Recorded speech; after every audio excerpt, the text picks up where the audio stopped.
This is the closing market report for Wednesday on the Iowa Agribusiness Radio Network. I'm Riley Smith. On the phone right now with Bill Moore of Price Futures Group as we wrap up another day in the ag marketplace. Bill, what have we seen going on in the grain and livestock markets today?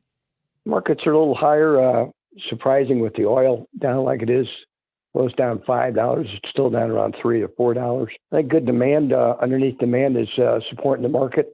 And we do have an acreage report coming up a week from or next Tuesday at 11 o'clock. Acres and quarterly stocks. The war is really a hard call. You're getting mixed signals from the White House. On one hand, President Trump says it's almost over with. We got a 15-point peace plan we're discussing with Iran. What they say, no discussions have taken place, and they were sending missiles and drones overnight, bombing their neighbors. So, plus we've got 1,000 troops, 1,000 more troops coming from the U.S. So why would they be sending more troops if the war's winding down? It's really a hard call. It creates a lot of volatility in the market. On one hand, if the war is almost over with, they might take the war premium out of these prices, and grains could fall pretty hard. On the other hand, if the talks fail and the war continues, then that means higher energy prices, and that'll pull the grains higher. So it's really a volatile situation right now. Friday is Ag Appreciation Day at the White House. That's when they're probably announcing new biodiesel blending percentages.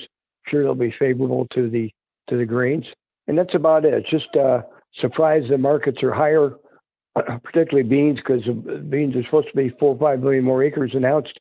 You know, the U.S.-China trade talks in Beijing, the Beijing summit was postponed till sometime in mid-April, and so maybe even later, which is not good for the exports.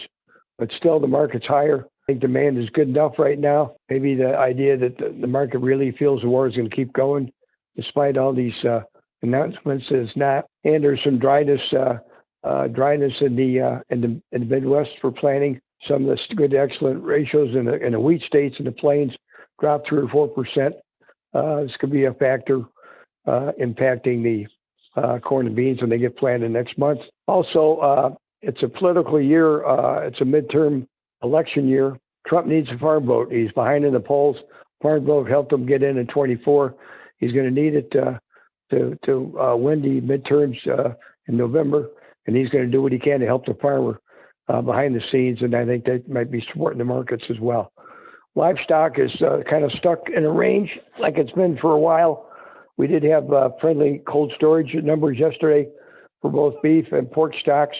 I think beef stocks were the lowest for February in 7 or 8 years. The market is caught in a range. The Corrales are capped by the high price of gasoline up $1.50 since the war started, which is cutting into consumer availability for buying groceries, including meat and pork at the supermarket.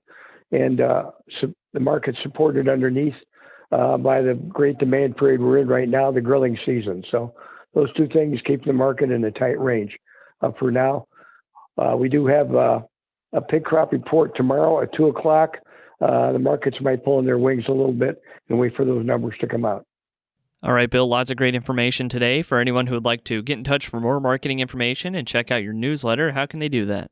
630-947-5176, wmorepricegroup.com. Check out my newsletter, Agmaster, or www.pricegroup.com, the company website. Look at the bios of Jack Scoble and myself. Both been here a long time. We'd love to help you out. That again was Bill Moore of Price Futures Group. We'll look at the numbers next. In rural Iowa, you need reliable information. The Iowa Agribusiness Radio Network brings you ag-specific content like market trends, weather outlooks, and policy updates that matter to your operation, while your local station brings you community news and consistent updates on what is happening in your area. It's a partnership built for the challenges of rural life.